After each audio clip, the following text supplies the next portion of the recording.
Ayan guys, isang magandang umaga. Nagpakita rin ng haring araw sa atin. Ayan, for today's video, follow up tayo sa ating unang video noon. Ito, taniman ng kalabasa ni Boss Rani. May konting pakwan guys. Ayan o, yung pakwan niya.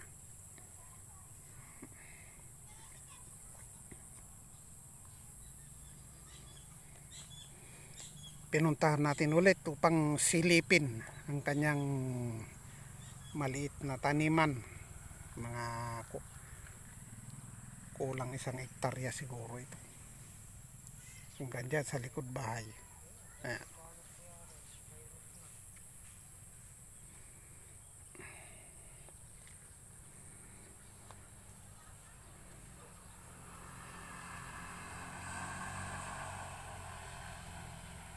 Ayan, good morning Pilipinas, buong mundo. Ayan, sa mga nagpapakwan at nakakalabasa dyan, shoutout sa inyo. Ito na yung ating isa sa mga certified farmer. Ayan, mga kabukid. Dahil kasali rin ito sa kabukid, sa farming. Ayan, pasyalan natin ng konti, pasadahan natin ng konti para makita ninyo. Soon, marami na naman siyang ano nito. Ito hindi natin kakalimutan i-follow up talaga. Kanyang mga i-update natin lagi.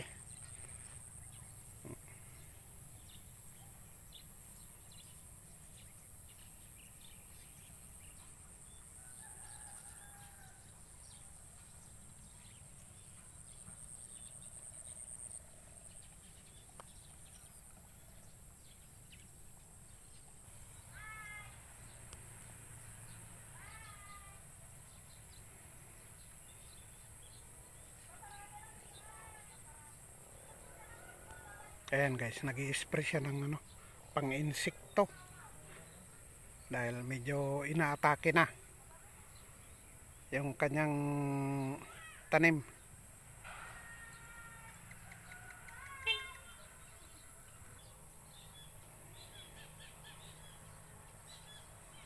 Ayan guys, tignan nyo. 23 days.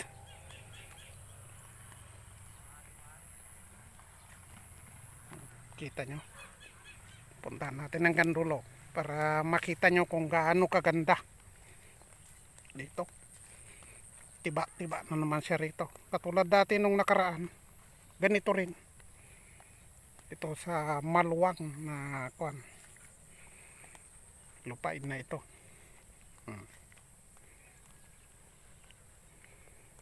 Ganda. Oh.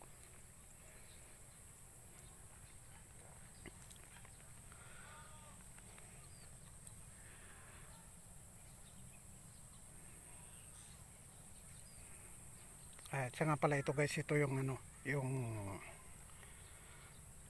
kalabasa na parang yung malalaki, kinalabaw na sinasabi nila kung sa Tagalog.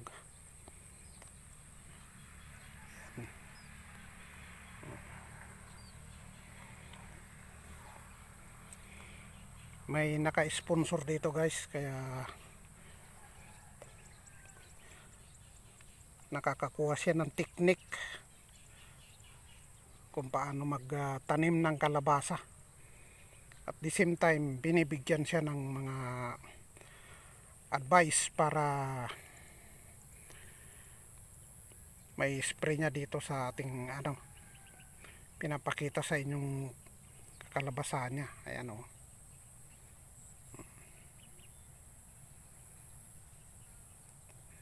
Kita nyo kung gaano kaluwang.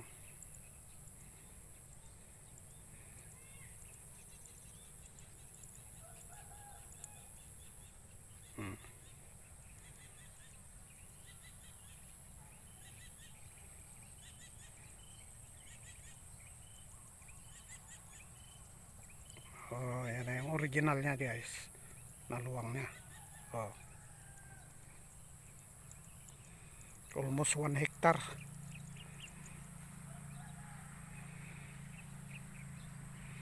Dati na niyang tinamnan ito guys. Pero dati pa ito tinamnan niya ng ano, yung tinatawag na ano ba tawag sa Nueva Ecija yan? Sabugok pala.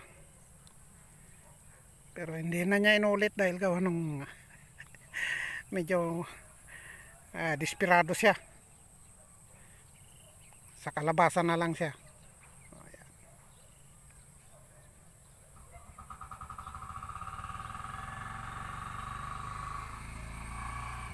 Dito lang yan sa aming barangay.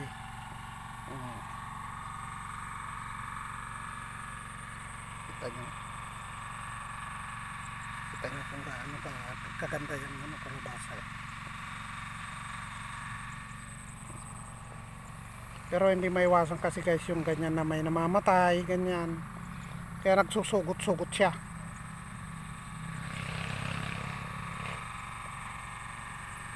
Ayan. Salamat sa Diyos at medyo biniyayaan siya ng mabulas na mga tanim. Ayan. Kita nyo. Tingnan natin dito sa banda rito pa.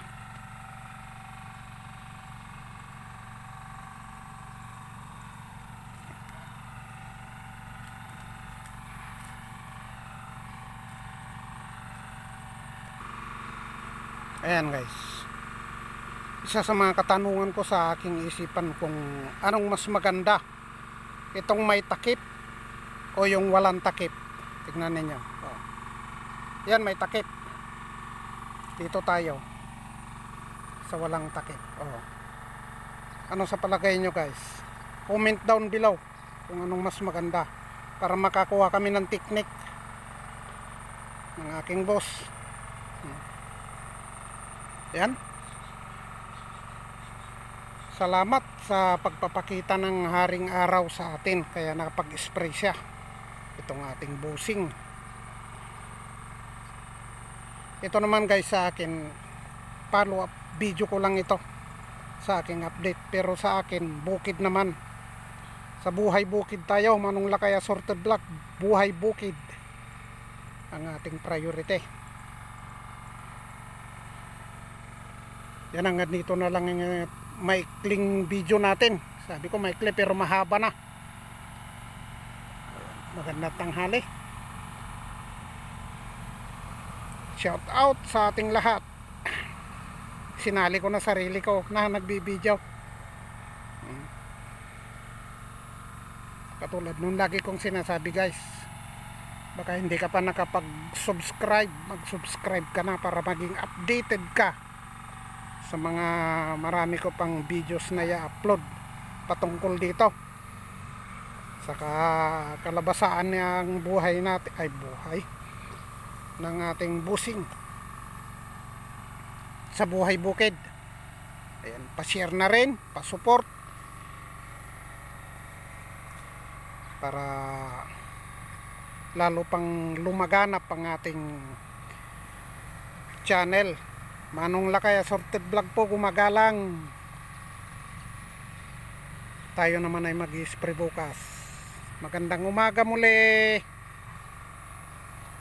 Pilipinas, buong mundo, sa mga silent viewers ko dyan sa Thailand, Cambodia, ayan, at kung saan saan pa sa buong mundo.